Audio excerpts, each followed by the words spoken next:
एक बड़ी पुरानी कहावत है, कहते हैं अकल न क्यारी उपजे और प्रेम न हाट बिकाए। ऐसे हालातों के बीच भारत ने जिस तरीके से अपने सोने के भंडार को बढ़ाया है, ये चौंका रहा है। तो वहीं दूसरी तरफ 9 साल से भारत कोशिश कर रहा था, लेकिन यूरोप मान नहीं रहा था। अभी यूरोप भारत की शरण में है। जानेंगे भारत ने आर्थिक तौर पर ऐसे बड़ा जवाब दिया है। जियोपॉलिटिक्स में बहुत कुछ चल रहा है, हमेशा की तरह जानने को मिलेगा बहुत कुछ। आइए जानते हैं इन खबरों को विस्तार से। पहली बात तो ये, स्क्रीन पर एक आर्टिकल देखिए। अभी ना चाइना की तरफ से कई सारे ऐसे एक्सपर्ट आ रहे हैं जो यही सलाह दे रहे हैं कि भारत और चाइना को एक हो जाना चाहिए। और ये जो पार्टनरशिप है, ये पार्टनरशिप पूरे एशिया के फ्यूचर के लिए बहुत ज्यादा जरूरी है। स्क्रीन पर इस आर्टिकल को देखिए। सिन्हुआ यूनिवर्सिटी के एक्सपर्ट हैं। इनका कहना है कि जिस दिन चाइना और भारत एक होकर चलने लगे, उस दिन एशिया की जो इकोनॉमी है, इसे कोई रोक नहीं सकता है। चाइना बिल्कुल सही कह रहा है, और इसलिए कह रहा है क्योंकि चाइना को चाहिए भारत जैसा बड़ा मार्केट। वहीं दूसरी तरफ स्क्रीन पर एक वीडियो देखिए। इस वीडियो में और कोई नहीं बल्कि अमेरिका के ही तरफ से एक बड़ा बयान आया है। भारत और अमेरिका के बीच आर्थिक संबंधों के बीच में जो तनाव है, इस तनाव के बीच में इस तरीके का बयान बहुत खास है। अमेरिकी राष्ट्रपति डोनाल्ड ट्रंप के व्यापार के प्रतिनिधि हैं जेमिसन गिरी। इन्होंने क्या कहा कि For some weeks, India is a country that has a $40 billion trade surplus with us. So they already, they have a great deal with the United States. They sell us a lot more than we sell to them. That being said, the Indians are being pragmatic.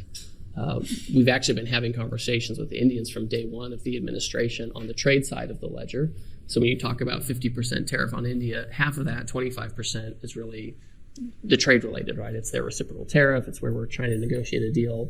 And then the additional 25% is for the huge increase in purchases of Russian. Bharat को अपने फैसले लेने का पूरा हक है। हम दूसरे देशों के साथ संबंधों पर भारत को आदेश नहीं दे सकते हैं। साथ ही ग्रीड ने ये भी संकेत दिया कि भारत रूस के साथ अपने तेल को धीरे धीरे कम कर रहा है। उन्होंने कहा कि भारत पहले से ही रूसी तेल से दूरी बना रहा है। डोनाल्ड ट्रंप ने हालिया समय में लगातार भारत के खिलाफ फैसले दिए हैं। ट्रंप ने भारत के सामानों पर 50% टैरिफ लगाया है, खास तौर पर रूस से तेल खरीदने को लेकर। पर अब यहाँ पर देखने को आया है ग्रीड का जो बयान है, इसमें ये कह रहे हैं कि भारत एक संप्रभु देश है। वे अपने फैसलों को खुद कंट्रोल करते हैं और हम उनको प्रभावित करने की कोशिश नहीं करेंगे। ये खास तौर पर बहुत ज्यादा खास है। ऐसा माना जा रहा है कि अब अमेरिका भी धीरे धीरे रिश्तों में नरमाहट लाना चाहता है। अब इन्हें एक बहाना चाहिए। कैसे कहेंगे कि वही चलो हम झुक गए, क्योंकि सितंबर तक के आंकड़े तो यही बताते हैं कि भारत ने रूस से ठीक ठाक तेल खरीदा है। लेकिन अब अमेरिका भी समझ रहा है कि जो दबाव हम बनाने की कोशिश कर रहे हैं भारत के ऊपर, वो दबाव बन नहीं रहा है। ऊपर से अलग अलग रास्ते निकल कर आ रहे हैं। जैसे चाइना के साथ भारत ने अब एक फैसला लिया। 5 साल बाद दोनों देशों का जो डायरेक्ट उड़ान है, अब एक बार फिर से शुरू हो गया। डायरेक्ट उड़ान शुरू होने का मतलब है दोनों की अर्थव्यवस्था को एक बड़ा फायदा। चाइना जो लोग जाते थे, पहले क्या होता था, भारत से तीसरे देश और तीसरे देश से फिर चाइना पहुंचते थे। लेकिन आज के सीन में ऐसा नहीं है। अब ये डायरेक्ट फ्लाइट होने की वजह से दोनों की अर्थव्यवस्थाओं को डायरेक्ट कुछ न कुछ फायदा यहाँ पर होता हुआ दिखेगा। दूसरी बड़ी चीज ये भी देखने को मिल रही है कि यूरोपीय यूनियन, जिसके साथ भारत डील करना चाहता था और वर्षों से लगा हुआ था, 9-10 साल से भारत ने बार बार कोशिश करी, और क्या होता था, डील बात शुरू होती थी और फिर ठंडे बस्ते में चली जाती थी। लेकिन अब वही यूरोपीय यूनियन ये कह रहा है कि हमें भारत के साथ डील जल्दी से जल्दी तय करनी है और जल्दी से जल्दी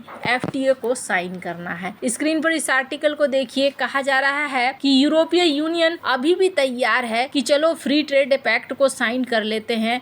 लास्ट मंथ में कुछ रुकावटें रही, कुछ बात फाइनल नहीं हो पाई है, फिर भी यूरोपीय यूनियन चाहता है कि चलो एग्रीमेंट को फाइनल कर लेते हैं। इसके पीछे कारण क्या है? कारण एक ही कारण है, जिस वजह से चाइना भी कह रहा है, जिस वजह वजह से यूरोपीय यूनियन भी कह रहा है, और वो वजह है कि भारत का बाजार बहुत बड़ा है और इसी चीज को भारत बहुत अच्छे से समझ रहा है। अभी जितने दबाव भारत के ऊपर पड़े हैं, ये करीब 2-3 महीने हो गए हैं, अब इसके बाद भारत देखने को मिल रहा है कि उस तरीके से प्रभावित नहीं हुआ है जिस तरीके से प्रभावित करने की कोशिश अमेरिका कर रहा था। अगर डोनाल्ड ट्रंप की बात करें तो डोनाल्ड ट्रंप लगातार ऐसी कोशिश कर रहे हैं कि भारत के ऊपर एक दबाव बन जाए। अगर ये यूरोपीय यूनियन और भारत का एग्रीमेंट साइन हो जाता है ना, तो दोनों ही तरफ से, भारत अगर बड़ा बाजार है, वो भी बड़े बाजार है, और ऐसे में दोनों ही देशों के लिए ये बहुत ज्यादा बढ़िया हो जाएगा। और सबसे बड़ी चीज ये है कि जैसे ही ये फ्री ट्रेड एग्रीमेंट साइन होता है ना, वैसे ही आप देखेंगे कि यूरोप की तरफ से बहुत ज्यादा निवेश भारत के अंदर आना शुरू हो जाएगा। यूरोपीय यूनियन भारत का